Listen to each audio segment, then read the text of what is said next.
2021 April 6 നമ്മുടെ നിയമസഭാ തിരഞ്ഞെടുപ്പാണ്. അപ്പോൾ അതിൽ നിങ്ങൾ വോട്ടിടാൻ പോകുമ്പോൾ ശ്രദ്ധിക്കേണ്ട കാര്യങ്ങളെക്കുറിച്ചൊരു ബോധവൽക്കരണ ക്ലാസ് എടുക്കാനാണ് ഞാൻ വന്നിരിക്കുന്നത്. ആദ്യം തന്നെ നമ്മുടെ തിരഞ്ഞെടുപ്പ് കമ്മീഷന്റെ നിർദ്ദേശങ്ങൾ അതേപടി പാലിക്കേണ്ടതാണ്. പിന്നെ സർക്കാർ മാനദണ്ഡങ്ങൾ മനസ്സിലാക്കി വേണം പ്രവർത്തിക്കാൻ. നമ്മുടെ മാസ്ക് ശരിയായി വേണം നിങ്ങൾ ധരിക്കാനുള്ളത്.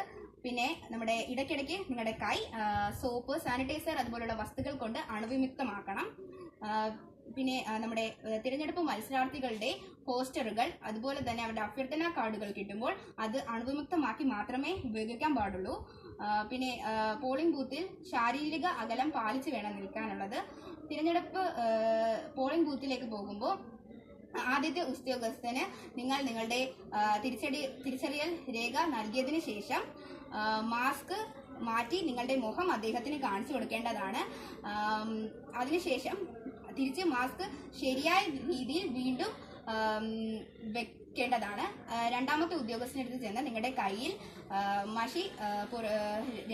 മഷിയുടെ